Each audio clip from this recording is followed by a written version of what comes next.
welcome to the Women in Leadership Body, Mind, Soul, and Business podcast weekly reading. I'm Charlie. It's nice to have you. We are currently reading The Path of the Yoga Sutras by Nicolai Bachman. We're on chapter 16 this week. We will be discussing this chapter with our business partners on our podcast. Please come and join us. It's going to be fun. Chapter 16, Viparyaya, Misperception. We do not see things as they are.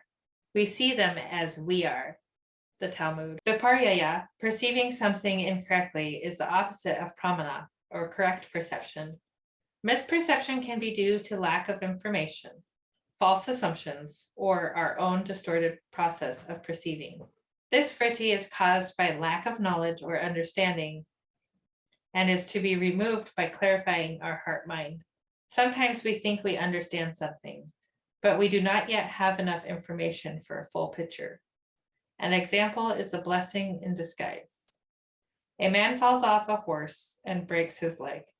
This injury seems unfortunate until a war breaks out and all the men in the town are called upon to fight, except the man who broke his leg.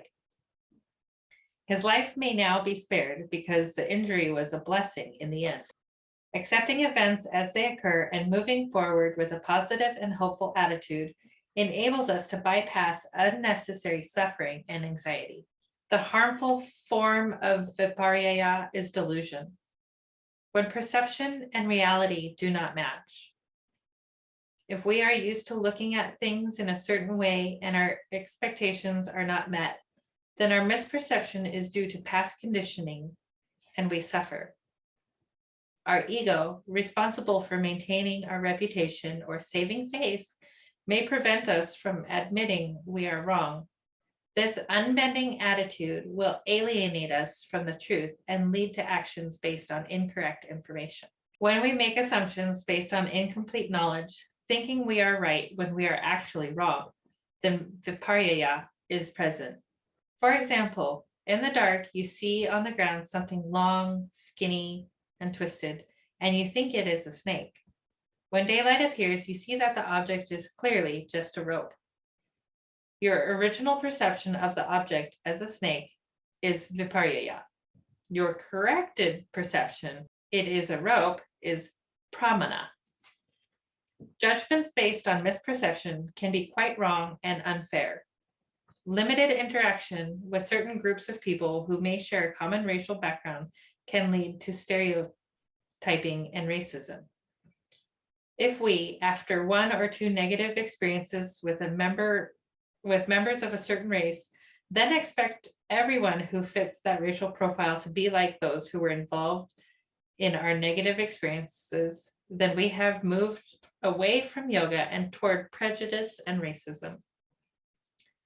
Just because something or someone is foreign to us and we have a limited understanding of them is no reason to make broad judgments.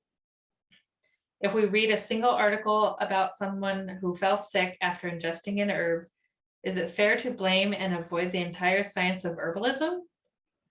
It would be wiser to seek out professional herbalists and ask them why the person became ill.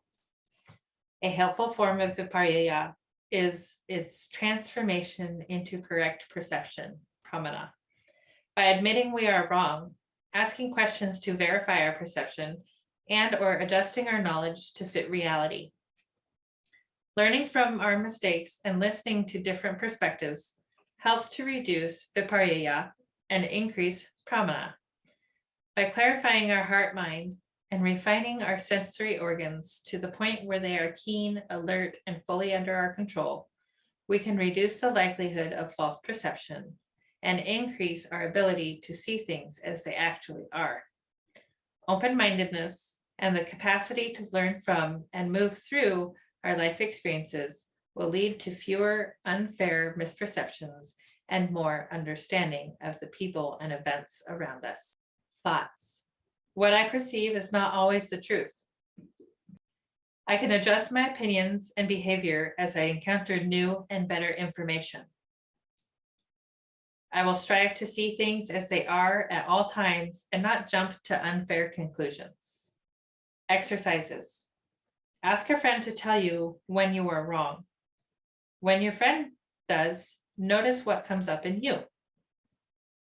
Choose one political event in the news and collect opinions about it from several different news channels or political commentators. Try and discern what makes sense and what is accurate, keeping in mind the background of each information source. How can you tell if someone is motivated by money or fame, as opposed to being interested in the greater good? Have another person talk about his or her background and notice what presumptions you make. Are your presumptions all accurate? Are they fair? Thank you for joining us today. That is this week's reading. We will be discussing it on the podcast. Be sure to like and follow us on all the social media places at Women in Leadership BSMB. Thank you for joining us. Namaste.